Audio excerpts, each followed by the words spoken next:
Welcome दोस्तों, स्वागत करता हूँ फिर से आप सबको अपने इस चैनल में। तो गाइस जिस वीडियो के अंदर हम डिटेल्स में डिस्कस करेंगे बिटकॉइन के बारे में और बात करेंगे यहाँ पर लास्ट वीडियो के अंदर आप में से जितने भी लोगों ने कमेंट किए थे जो भी कॉइन्स के ऊपर आपको डिटेल्स में जानकारी चाहिए, तो उनमें से कुछ कॉइन्स के ऊपर मैं इस वीडियो के अंदर डिस्कस करूँगा।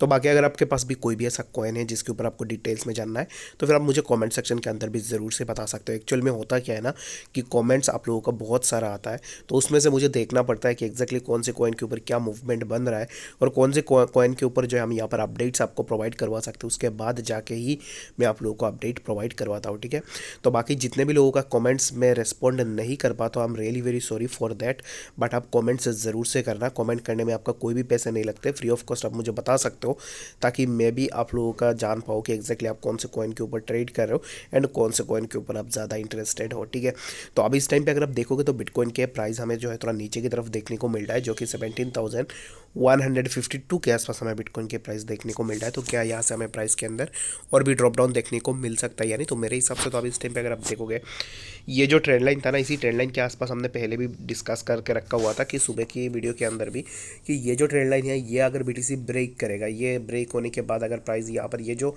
हॉराइजेंटल रेजिस्टेंस है ना, इसको अगर बीटीसी ब्रेक करेगा तो आफ्टर दैट हमें प्राइस के अंदर एक अच्छा सा मूवमेंट देखने को मिल सकता है। अदरवाइज हमें जो है यहाँ पर प्राइस के अंदर एक साइडवेज कंडीशन के अंदर मूवमेंट देखने को मिलेगा। तो सिमिलर काइंड ऑफ मूवमेंट हमें यहाँ पर एक साइडवेज कंडीशन के अंदर मूवमेंट हमें बिटकॉइन के प्राइस के अंदर देखने को मिल रहा है। तो यहाँ पर अगर आप देखोगे तो पूरा दिन में प्राइस इसी जोन के आसपास एक नैरो रेंज के आसपास मूव करता रहा और अब इस टाइम पे प्राइस के अंदर हमें थोड़ा ड्रॉप डाउन देखने को मिल रहा है। तो नेक्स्ट हमें क्या प्राइस के अंदर और भी डाउनफॉल देखने को मिल सकता है? यानी तो मेरे हिसाब से बिटकॉइन के प्राइस नेक्स्ट 17,081 वाला जो जोन है इसी जोन के आसपास आ सकता है। ठीक है, तो 17,081 वाला ये जो जोन है इसी जोन के आसपास अगर बिटकॉइन के प्राइस हमें देखने को मिलता है, दैट मीन्स कि यहाँ से हमें प्राइस के अंदर थोड़ा अपवर्ड मूवमेंट देखने को मिल सकता है। तो पॉसिबिलिटीज़ यहाँ पर बहुत ज़्यादा होगा कि प्राइस इसी जोन के आसपास अपना सपोर्ट को सस्टेन करे। अगर प्राइस इसी जोन के आसपास अपना सपोर्ट को सस्टेन कर लेता है, वेल एंड गुड, यहाँ से हमें प्राइस के अंदर एक अच्छा सा अपवर्ड मूवमेंट देखने को मिल सकता है। ठीक है, होप सो कि आपको यहाँ पर बातें समझ में आ रही होगी कि एक्जैक्टली बिटकॉइन के प्राइस के अंदर क्या मूवमेंट हम आने वाले टाइम में एक्सपेक्ट कर सकते हैं। And second thing is that अगर बीटीसी यहाँ से नीचे आता है, ठीक है, मान लो कि बिटकॉइन यहाँ से नीचे इसी जोन के आसपास आया 17,081 जो भी जोन्स है इन जोन्स के आसपास है, अगर बीटीसी यहाँ पर आने के बाद अगर इसी जोन के आसपास अपना सपोर्ट को सस्टेन नहीं कर पाया तो यहाँ से हमें प्राइस के अंदर और भी थोड़ा ड्रॉप डाउन देखने को मिलेगा।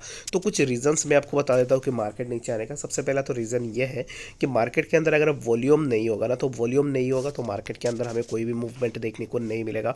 तो वॉल्यूम बहुत ज़्यादा इंपॉर्टेंट रोल प्ले करता है किसी भी मार्केट के अंदर। अगर वॉल्यूम होगा दैट मीन्स कि हमें जो है मार्केट के अंदर एक पॉसिबल मूवमेंट जो है देखने को मिलेगा, जो कि अब इस टाइम पे हमें मार्केट के अंदर वॉल्यूम देखने को नहीं मिल रहा है। दैट मीन्स कि हमें जो है यहाँ पर मार्केट एक साइडवाइज या फिर मार्केट के अंदर हमें ड्रॉप डाउन देखने को मिलेगा। अगर मार्केट के अंदर वॉल्यूम बहुत बड़ी अमाउंट में आती है तो ऑब्वियस सी बात है कि हमें प्राइस के अंदर एक अच्छा सा मूवमेंट देखने को मिलेगा। तो अब इस टाइम पर सबसे ज़्यादा इंपॉर्टेंट यही है कि वॉल्यूम आना बहुत ज़्यादा ज़रूरी है। वॉल्यूम नहीं होगा तो मार्केट के अंदर हमें कोई भी मूवमेंट देखने को नहीं मिलेगा। ठीक है, होप सो कि आपको यहाँ पर बिटकॉइन के बारे में समझ में आ गया होगा कि एक्जैक्टली बिटकॉइन के प्राइस के अंदर क्या मूवमेंट हम आने वाले टाइम में एक्सपेक्ट कर सकते हैं। तो चलिए फिर हम बात कर लेते हैं इथेरियम के बारे में कि एक्जैक्टली इथेरियम के अंदर क्या मूवमेंट बन रहा है। तो इथेरियम को भी अगर आप देखोगे तो इथेरियम के प्राइस भी हमें सिमिलर काइंड ऑफ ऐसे देखने को मिल रहा है, जो कि 1271 के आसपास देखने को मिल रहा है। ठीक है, तो कल भी अगर आप देखोगे आज भी देखोगे तो मार्केट यहाँ पर एक बोरिंग सा कंडीशन के अंदर है, जहाँ पर ना ही हमें ज़्यादा मूवमेंट देखने को मिल रहा है किसी भी कॉइन के अंदर, और कॉइन्स जो है यहाँ पर एक साइडवेज कंडीशन के अंदर मूव कर रहे हैं। ठीक है, जैसे कि यहाँ पर जो वीकेंड है ना, वीकेंड के टाइम पे हमें सिमिलर काइंड ऑफ कुछ इस तरीके से जो है मार्केट कंडीशन देखने को मिल जाता है। बाकी अगर आप वीकेंड्स में भी ट्रेड करते हो, ऐसा नहीं है कि मैंने देखा है कि बहुत सारे लोग बोलते हैं कि वीकेंड में ट्रेड नहीं ले सकते ऐसे वैसे, तो ऐसा नहीं है कि आप अगर ट्रेड को फाइंड आउट कर पाते हो ना तो आप ज़रूर से ले सकते हो। कुछ ऐसे कॉइन्स से जो अब इस टाइम पे बहुत अच्छा सा परफॉर्म भी कर रहे हैं, कुछ ऐसे कॉइन्स से जो अब इस टाइम पे परफॉर्म नहीं कर रहे। तो वीकेंड यहाँ पर जो है अब इस टाइम पे वीकेंड के कारण भी हमें थोड़ा मार्केट के अंदर ऐसे एक साइडवेज कंडीशन के अंदर देखने को मिल रहा है। ठीक है, और यहाँ पर सिर्फ वीकेंड ही नहीं है कि वीकेंड के कारण ही है जो हमें मार्केट के अंदर साइडवेज देखने को मिल रहा है, यहाँ पर नॉर्मल डेज के अंदर भी हमें सिमिलर काइंड ऑफ मूवमेंट्स जो है मार्केट के अंदर देखने को मिलता है। ठीक है, तो इथेरियम के लिए ये मैं आपको यही बोलूँगा कि इथेरियम अभी इस टाइम पे नेक्स्ट जो इथेरियम के लिए एक रेजिस्टेंस हमें देखने को मिल रहा है ना, तो ये रेजिस्टेंस है समवेयर अराउंड इसी जोन के आसपास, जो कि है समवेयर अराउंड 1278 के आसपास। ठीक है, तो 1278 ये जो जोन है ना, इसी जोन को अगर आप देखोगे तो प्रीवियसली एक्जैक्टली इसी जोन से हमें इथेरियम के प्राइस के अंदर रेजिस्टेंस भी देखने को मिला है। तो यहाँ से एक बार रेजिस्टेंस लिया थी हमने, after taking resistance from that zone यहाँ से प्राइस थोड़ा ऊपर गया, लेकिन फिर से हमें यहाँ पर एक बार रेजिस्टेंस देखने को मिला। After taking resistance from that zone यहाँ से अभी इस टाइम पे फिर से हमें प्राइस के अंदर थोड़ा ड्रॉप डाउन देखने को मिल रहा है। तो इथेरियम अभी इस टाइम पे थोड़ा नीचे जा सकता है, ठीक है। तो नीचे का मतलब ये नहीं है कि प्राइस जो है बहुत ज़्यादा नीचे आ जाएगा। अभी इस टाइम पे मार्केट के अंदर ऐसा मूवमेंट होगा, या तो एक ग्रीन कैंडल बना के मार्केट बहुत ज़्यादा ऊपर जाएगा, या तो एक रेड कैंडल बना के मार्केट के अंदर हमें ड्रॉप डाउन देखने को मिलेगा, ठीक है। एंड ग्रीन एंड रेड के बीच में अगर आप बात करोगे तो मेरे हिसाब से रेड कैंडल बनने की चांसेस बहुत ज़्यादा है, और मेरे हिसाब से मार्केट जो है नीचे की तरफ ज़रूर से जा सकता है, ठीक है। ऐसा नहीं है कि मैं आपको 100% एश्योरिटी के साथ बता दूं कि एग्जैक्टली मार्केट नीचे ही जाएगा, तो ऐसा कुछ भी एश्योरिटी नहीं है। बाकी आपके एनालिसिस के हिसाब से क्या आपको लगता है, आप मुझे ज़रूर से कमेंट सेक्शन के अंदर भी बता सकते हो, ठीक है। तो बात करते हैं यहाँ पर कुछ ऐसे कॉइन्स के ऊपर। यहाँ पर सबसे पहला जो कॉइन है उसका नाम है EOS। तो EOS कॉइन के ऊपर जो है यहाँ पर 2-3 दिन एक बंदे ने मुझे कमेंट किया कि EOS के बारे में उनको जानना है।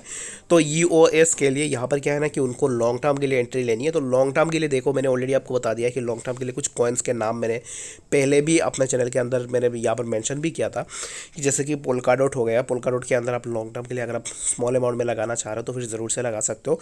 बट अभी इस टाइम पे ऐसा क्या है ना कि कोई भी आपको नहीं बता सकता कि लॉन्ग टर्म यानी कि आप यहाँ पर एक ऐसा उम्मीद लगा के बैठ सकते हो कि एग्जैक्टली ये हमें रिटर्न दे सकते हैं, बट आप उसके ऊपर जो 100% रिले नहीं कर सकते हो कि एग्जैक्टली आपको उतना रिटर्न देगा। क्योंकि पास्ट में हमने बहुत सारे ऐसे प्रोजेक्ट्स देखे हैं जिन प्रोजेक्ट्स के अंदर हमें जो है यहाँ पर एक फेलियर देखने को मिला है, चाहे वो सोलाना हो। सोलाना के अंदर भी आप एक फेलियर ही बोल सकते हो कि एग्जैक्टली अभी सोलाना $13, $15, $12 के आसपास ट्रेड कर रहा है, जहाँ तक कि सोलाना ट्रेड करता था $50, $100 के आसपास, ठीक है।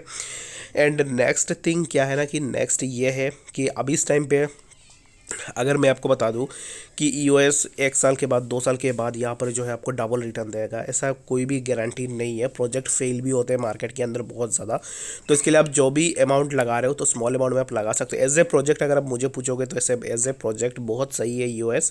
इसके अंदर अगर आप लॉन्ग टर्म करना चाह रहे हो तो फिर मर्जी आपकी है, बट मेरा राय यही है EOS जैसे प्रोजेक्ट, इन प्रोजेक्ट्स के अंदर आपको जो है वन टाइम के लिए इन्वेस्टमेंट करनी है और यहाँ से प्रॉफिट लेकर निकल जानी है, ठीक है। बाकी अगर आपने ऑलरेडी यहाँ पर अपना फ्यूचर के अंदर अगर आप ट्रेड करते हो तो फ्यूचर ट्रेड के लिए आपको ये एक अच्छा सा प्रॉफिट बनाकर दे सकता है, ठीक है। तो यहाँ पर टेक्निकली बात करते हैं कि शॉर्ट टर्म के लिए ये कॉइन आपको कितना प्रॉफिट बना के दे सकता है, ठीक है। तो अभी इस टाइम पे देखोगे तो यहाँ पर EOS के अंदर भी हमें एक अच्छा खासा यहाँ पर बॉटम लगा था, जहाँ पर हमें इसी जोन के आसपास प्राइस देखने को मिला था, जो कि है समवेयर अराउंड, मैं इसको मार्क भी कर देता हूँ 0.928 के आसपास, ठीक है। तो यहाँ से प्राइस हमें एक अच्छा खासा अपवर्ड मूवमेंट में देखने को मिला, जो कि प्राइस यहाँ से मूव किया प्राइस ने, और उसके बाद हमें समवेयर अराउंड अभी इस टाइम पे हमें प्राइस देखने को मिल रहा है 1.036 के आसपास।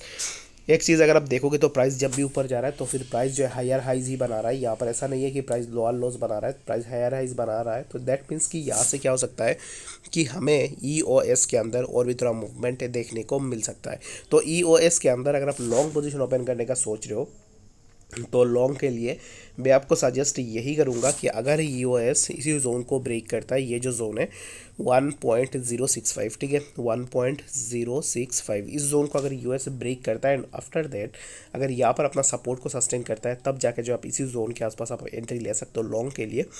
यहाँ से अगर आप लॉन्ग करोगे तो यहाँ से आपको EOS एक अच्छा खासा प्रॉफिट बना के देगा, जो कि 10 to 15% तक का प्रॉफिट आपको इजीली बना के दे सकता है अगर इसी जोन के आसपास EOS ब्रेक करने के बाद इसी जोन के आसपास अपना सपोर्ट को सस्टेन कर लेता है, तो ठीक है।